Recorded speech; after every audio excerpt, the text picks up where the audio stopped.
Hello and welcome to Mike's Garage.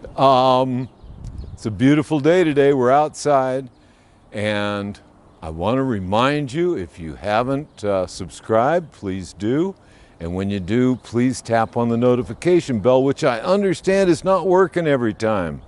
I guess Google's having some issues with it. I really don't know. But be that as it may, it's what it is. Anyway, other than that, that's my little kid Sonia. Thought we'd introduce her today. I've got to get her sidecar on this bike so that she can start going to events with me.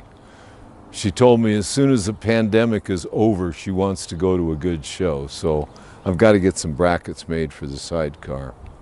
Okay, this bike, let me move over here, somewhere here. I've shown this bike before on videos in the past. I've shown a lot of work I've done to it, and we did a video on the bike itself, and I've gotten a bunch of requests to hear it run. Well, I'll tell you, she's kind of an ill-mannered beast, and I just put her back together again.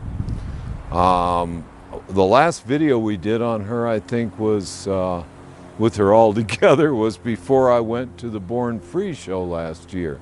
Anyway, she's up and running again. I think she's got about 15 minutes running on her. So if you look at the inside of the pipes and they look like they're white inside, it's because they haven't been used yet. I just put them on. So we made up some pipes for her. My friend Nathan over at Turner's Classics, or Turner's Customs, made the pipes out of about 4 different sets I took to him. And then we just made up the straight ends. I had fishtails on them last year, and it was so loud I couldn't stand it. And basically, I wanted to get the exhaust sound all the way to the rear because I want to have my dog in the sidecar, and I don't want to hurt her ears. So she'll be sitting, the way I figure it, she's going to be sitting about here, and the pipes will be putting their sound out down there, and hopefully it won't bother her. Okay, I'm going to fire it up. That's basically all we're going to show today, is what this thing runs like. Everyone's going to ask where my Kickstarter is. I don't use it, so I don't see any reason to have it hitting me in the back of the leg. So I put a cap on it, and then if I'm tuning and I need to crank it over by hand, I just pull a lever off the wall and I put it on there. I've got a much newer high torque starter on this thing, and it really pretty easy to start with an electric starter. This one has an electric foot. It's my only bike with an electric foot. Okay, let's start her up. Well, once I start her, I'm going to stop talking because you aren't going to be able to understand anything I have to say anyway. I did want to explain, I almost forgot. People have asked me about the SU carburetor, so I'm going to say a few things about it very quickly. First off, if you can show it to the front there, Mike, this is the tickler down here. You see that? And you put your finger under it. Let me turn the gas on the other side. It's on. Put your finger there and you push that up and down a couple of times, and that squirts fuel into the carburetor. It's a manual primer, basically. Then we have an enricher circuit, and that's this lever here. Can you see it there, Mike? This is it right here. So when I put that on, and that's adjustable. I may not have it adjusted exactly right yet. But now it's been primed, the enricher's on. Switch on the ignition, the fuel is already turned on. And we'll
I'm waiting for the sound to function on the, there it is, it's working. That's my idea of what my shovelhead should sound like. If it sounds a little nasty and raspy, it's only because it is, but it's basically my road bike. I set it on a nice high speed and I leave it there. So that's what she's built for. And you know what this is really about is summer's here. I really wanted my road bike because I'll see you out on the road.